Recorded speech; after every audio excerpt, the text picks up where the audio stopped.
व्यक्ति को हिरासत में लिया गया है। गांधीनगर इलाके से लोकेंद्र को हिरासत में लिया गया है। दरअसल लोकेंद्र पर सोनम का बैग जलवाने का आरोप है। सोनम के बैग में पिस्टल थी, 5 लाख रुपए थे। ग्वालियर से लोकेंद्र तोमर नाम के शख्स को हिरासत में लिया गया है। एक नई एंट्री, एक नए नाम की इस पूरे केस में अब हो चुकी है। नाम है लोकेंद्र तोमर। आरोप है कि इसी व्यक्ति ने सोनम का बैग जलवाया था और उस बैग के अंदर एक पिस्टल थी। उस बैग के अंदर 5 लाख रुपए थे।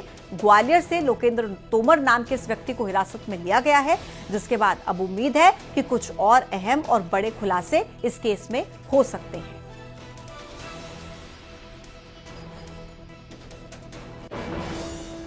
तो लोकेंद्र तोमर नाम का ये व्यक्ति, आपको तस्वीर भी हम दिखा रहे हैं, इस पर यह आरोप लगा है कि इसने सोनम का बैग जलवाया था सबूत मिटाने के लिए, जिसमें 5 लाख रुपए थे, जिसमें एक पिस्टल थी। यानी कि कुल मिलाकर सोनम के मददगार के रूप में इसकी पहचान हुई है। फिलहाल पुलिस ने इसे हिरासत में ले लिया है। मिथिलेश हमारे सहयोगी ज्यादा डिटेल आप तक पहुंचाएंगे। मिथिलेश, बताइए, लोकेंद्र तोमर जिस पर यह आरोप है कि सोनम का बैग जलवाया, यानी कि क्या ये सोनम का मददगार था? देखिए, अब सभी चीजें जो है वो सवालों के जवाब अभी आएंगे, क्योंकि अभी लोकेंद्र जो तोमर है उसे हिरासत में लिया गया।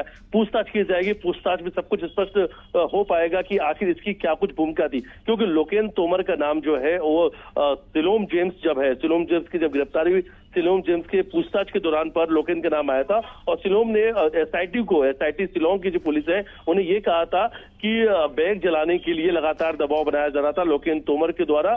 और लोकेंद्र तोमर के पास ही वो पिस्टल, सोने के जो ज्वेलरी है, तमाम जो आभूषण है सोने के, और दूसरा 5 लाख रुपए कैश, ये सब कुछ लोकेंद्र के पास में है। लोकेंद्र की लगातार तलाश चल रही थी। जानकारी सामने आ गई थी कि लोकेंद्र ग्वालियर में है। हालांकि अब ग्वालियर से एसआईटी ने, शिलांग की पुलिस ने से ले लिया अपने हिरासत में। अब इंदौर जल्दी लेकर आएंगे, यहाँ पे पूछताछ की जाएगी। पूछताछ में ये सभी बातों के जवाब आएंगे, सभी सवालों के जवाब आएंगे कि आखिर लोकेंद्र की क्या भूमिका थी। अगर वो पिस्टल है तो पिस्टल कहाँ पर छुपा रखा था, 5 लाख रुपए कैश है या उसका कहीं और पे इस्तेमाल किया गया।